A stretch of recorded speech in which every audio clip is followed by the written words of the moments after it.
एक बंदे को फांसी लगने वाली थी। वक्त के राजा ने कहा कि मैं तुम्हारी जान बख्श दूंगा अगर तुम मेरे एक सवाल का सही जवाब बता दोगे तो। सवाल था कि औरत आखिर चाहती क्या है। उसने कहा कि कुछ मेहनत मिले तो ये पता करके बता सकता हूं। राजा ने 1 साल की मेहनत दे दी। वो बहुत घूमा, बहुत से लोगों से मिला, मगर कहीं से भी कोई तसल्ली बख्श जवाब नहीं मिला। आखिर में किसी ने कहा कि दूर जंगल में एक चुड़ैल रहती है, वो जरूर बता सकती है तुम्हारे इस सवाल का जवाब। वो उस चुड़ैल के पास पहुंचा और अपना सवाल उसे बताया।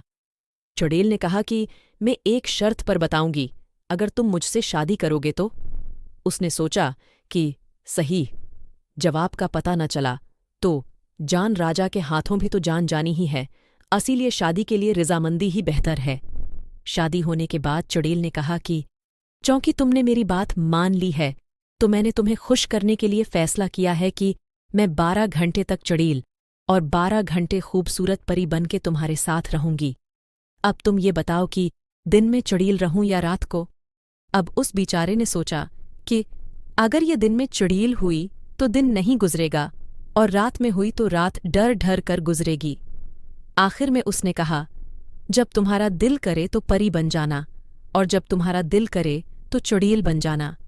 ये बात सुनकर चुड़ैल बहुत खुश हुई और उसने खुश होकर कहा कि चूंकि तुमने मुझे अपनी मर्जी की छूट दे दी है तो मैं हमेशा ही परी बन के रहा करूंगी।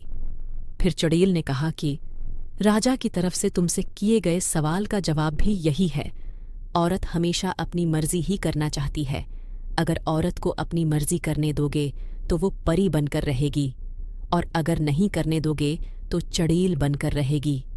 अपनी बाकी जिंदगी का फैसला खुद कर लें कि जिंदगी कैसे गुजारनी है, परी के साथ या फिर चुड़ैल के साथ।